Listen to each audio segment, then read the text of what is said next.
This is Democracy Now!, democracynow.org. On Thursday, the World Health Organization warned the health system in Gaza is at a breaking point. The WHO said, quote, without the immediate entry of humanitarian aid into Gaza, especially health services, medical supplies, food, clean water, fuel, and non-food items, humanitarian and health partners will be unable to respond to urgent needs of people who desperately need it. Each lost hour puts more lives at risk, they said.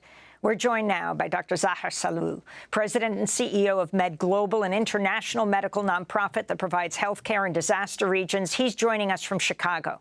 Dr. Sahloul, we only have 3 minutes. Can you talk about the situation on the ground, what's possible, what is happening right now to the people of Gaza, especially with this demand that half of the population move from north to south? This is including the populations of the hospitals. The situation is beyond catastrophic. I don't have words to describe what's happening right now. I've been in Ukraine. Actually, I just came from Ukraine 2 weeks ago and visited some of the areas that were hit by the Russians. I've been in Syria. I've been in Lebanon, other places. I've been in Gaza 4 times. But this is the worst I have seen in Gaza. Children are dying unnecessarily because of this bombing. What happened in Israel a week ago should not justify what's happening to the Palestinian children and the women and the elderly right now, and what will happen to the futures. Hospitals are overwhelmed. We have only 2,500 beds in Gaza, and right now we have 7,000 critically ill, injured patients in Gaza.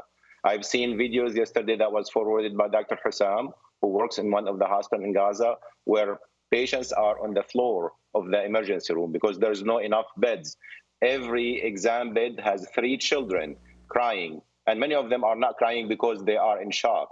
Doctors and nurses are in shock, not because of the overwhelming patients that are coming to the hospital, but because also they're not sure whether their families are safe or not, or whether they will live for one more day or not.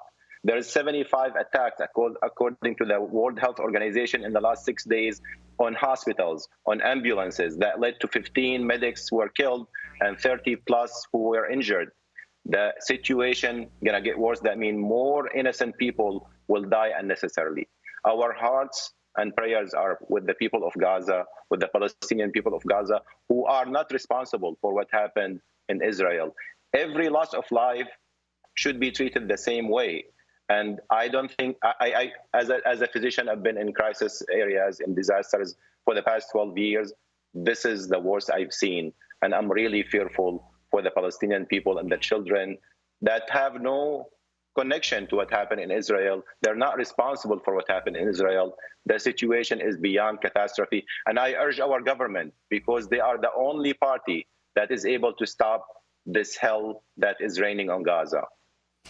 President Zaher Sahloul, I want to thank you for being with us, President and CEO of MedGlobal, speaking to us from Chicago. That does it for our show. Democracy Now! Is currently accepting applications for a video news production fellow. Learn more at democracynow.org. Democracy Now! Is produced with Mike Burke, Renee Feldstein, Augusta Messiah Rhodes, Noreen Sheikh, Maria Tarasena, Tammy Warrenoff, Tarina Nadura, Sam Alkoff, Tamer Studio, John Hamilton, Robbie Karen, Honey Massoud, Sanji Lopez. I'm Amy Goodman. Thanks so much for joining us.